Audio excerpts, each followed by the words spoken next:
I'm talking to Atul Jain, the CEO of TEOCO and a very old friend of mine, about various things. We'll just chat about some things. I will start by telling Atul, welcome to Mexico City.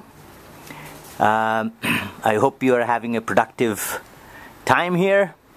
So let's get started. I understand that you have something to talk about regarding soft skills and success in life.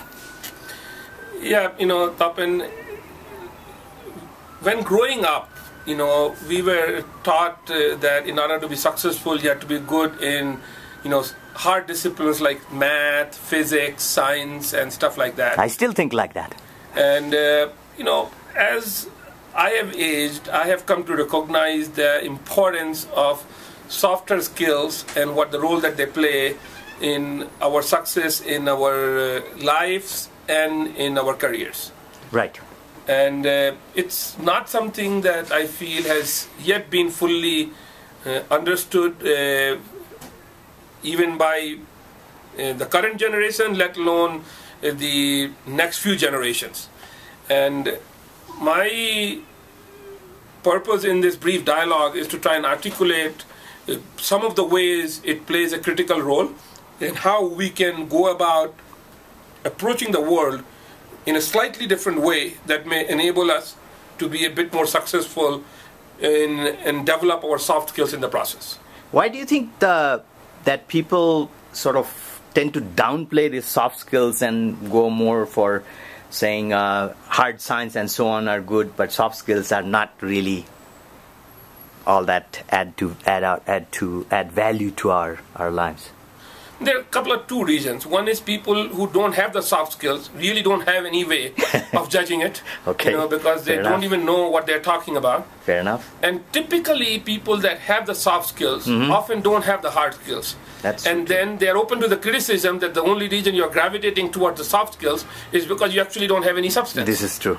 Okay? This is true. And so it takes a situation when a person has both hard and soft skills for them to have credibility in talking about the importance and the value that the soft skills play. Okay.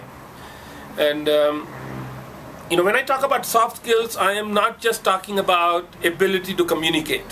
Okay. I'm also talking about a little bit of ability to build relationships. I'm talking about ability to provide leadership. And, all the things that fall under the category where it isn't a specific subject matter expertise.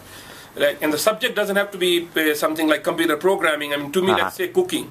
I feel cooking is a field which has a very specific set of skills. Right. And somebody who knows how to make good food, those sets of skills are actually pretty specific and unique.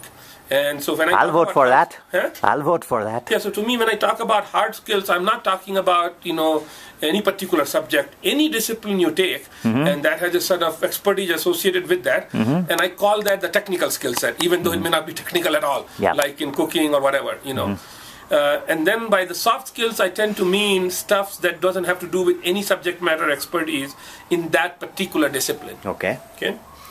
And whenever you are, let's say that you have a wonderful idea, but you're unable to communicate that idea to anybody else. How much traction is your idea going to get? Not much. Okay. And so what I find is that it becomes somewhat apparent to people that I have to be able to communicate my ideas. Right. But I want to go a bit more in the dimension of, relationship building. And the relationship building also, in my judgment, is a skill that we don't hone and develop. I happen to fall into it. When I was at first come to America, I got suckered into a game of called bridge. And I was playing bridge with a bunch of Americans because there were hardly any Indians playing bridge at that time. And as a result, I learned how to deal with the Americans, and I got integrated a lot more into the American society. And that process helped me build my ability to, go outside my immediate Indian friends. Oh, that's interesting. Okay, and what I find is that a lot of foreigners, not just Indians, when they come into this country, they tend to socialize with people of their own kind. Very so. Okay. Yep. And and when you don't break out of that mold, you're living in America, but you're only dealing with people from your own country. You have very little exposure to the culture and the of that country. So I was playing on these bridge teams, and and bridge is, by the way, a volatile sport, in the sense that people throw chairs at each other when they're not happy with their partner. Really? And so as such, I was generally a calm guy, and even though I was pretty young in those days, in my early 20s, I actually was nominated to be the captain of my team because I was the most calm guy, and I wouldn't that easily get frustrated and that upset. And in the process, I also got a chance to actually build some leadership skills, because even though I was the youngest, but I was, so to speak, trying to corral this group of people that were far more prone to getting upset and with somebody else, either because of their knowledge or their lack of knowledge. Right. And lately, what I have found is, I'm getting into a little bit more of understanding the power of language. There is a book that I've come across called Language and the Pursuit of Happiness by an author by the name of Chalmers Brothers. And this book talks about language not being just a tool to communicate, but also a tool to generate and a tool to create. How so? In what sense? I mean, let's say that when Martin Luther King spoke, "I have a dream," he created a future that didn't exist. In uttering the words that "I have a dream" and uttering his thoughts, he created a future that didn't exist, that eventually came into existence. Yes. In the same way, Theodor Herzl, when he came up with the concept of Zionism, and he wrote this thesis paper around late 1890s, he created a concept that may have taken 50 plus years to give life to it, but he came up with some thoughts and ideas in language that eventually created a future that didn't exist. Yes. Okay. Same way, let's say there is a couple that's in a relationship. When they say we are married, does anything change for him? Does society look at it differently? Do their friend circle look at it differently? Do they look at it differently? And the answer is clearly yes. And all that happened is they made a declaration that we are married. Right. Okay. And so nothing else changed really, but through language and a declaration called "we are married," they created a future that didn't exist until then. So when you think about it, language is actually not a tool just to communicate, but it is also a tool to create. When I talk about, let's take my job as a CEO of the company. Okay, and if I were a carpenter, I have a set of tools. Right. I have a saw, I have a hammer, I have a chisel. But when I as a CEO show up at work, what are my tools? What do I do all day long? What do you do all day long? Okay, basically, I am listening and I'm talking. That's all I do. Okay. I'm listening and I'm talking and I'm thinking. So my tools really are that of language. All the leadership that a CEO provides, is all done through language. I'm listening to people, I'm talking to people, I'm thinking about things, I'm writing things down, I'm communicating ideas. If you eliminate language, in reality, there is no other tools that I have. So the only tool a leader has really is language. And if we think leaders actually have something to do with success in any particular underwear, it becomes very apparent that language has a critical role to play. Very much so. Okay? And if we begin, most of what actions we take come from our thinking. And our thinking is so governed by our set of past experiences.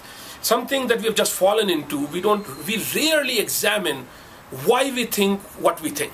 And if we can learn to examine our thinking, it gives us access to a completely different set of actions that we would otherwise not find possible. So, can you give us an example? So let us say that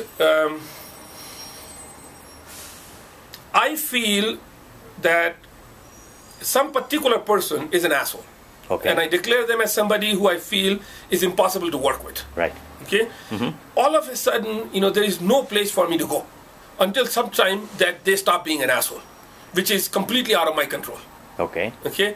But if I change my thinking about it and say that maybe I have something to do with it, maybe I could approach this person in a different manner, and maybe they're very difficult to work with, but maybe there's something in my approach that might, if I were to change, that might get a greater degree of receptivity from them. The minute we declare them an asshole and somebody who is impossible to work with, we lose control.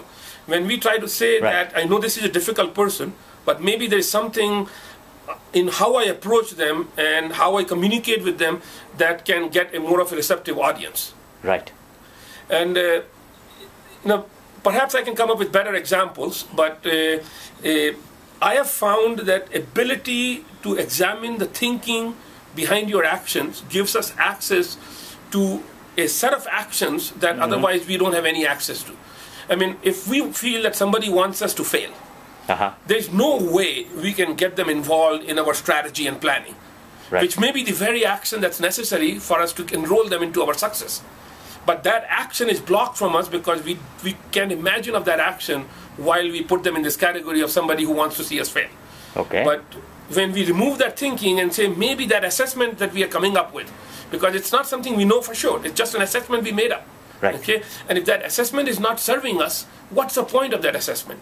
You know, if the assessments that we have and the actions we are taking from that enable us to get to the goal that we want, then there's no issue. So you're saying assessment and assertions are two different things? Absolutely. Assertions are things that can be verified by an objective third party as yes or no. And assertions are things, assessments are things that actually, are opinions. Okay? And assertions say more about the thing that is being observed, and assessments say more about the person that's doing the observing. Correct. For example, if I say to you that this room is 20 by 30, that's an assertion that can be verified to be true or false. Yes. But if I say that this room is large or small, that tells less about the room. It tells more about you. It tells more about me. And so, by looking at our assessments as not truth, but as assessments, we have access to a different set of assessments that may enable a set of actions that get us much closer to the future that we want to create. Interesting. Okay? So, if you're more interested in such a topic, I really recommend this book that I talked about, Language and the Pursuit of Happiness. It has given me access to a body of work that I'm really excited about learning more. Great. Do you want to add something more to that? No, I think, there is actually a whole lot more learning that I need to do. Perhaps in a future conversation, I can be a little bit more, value added. Sounds good. I look forward to your next visit to Mexico City. Thanks, Atul.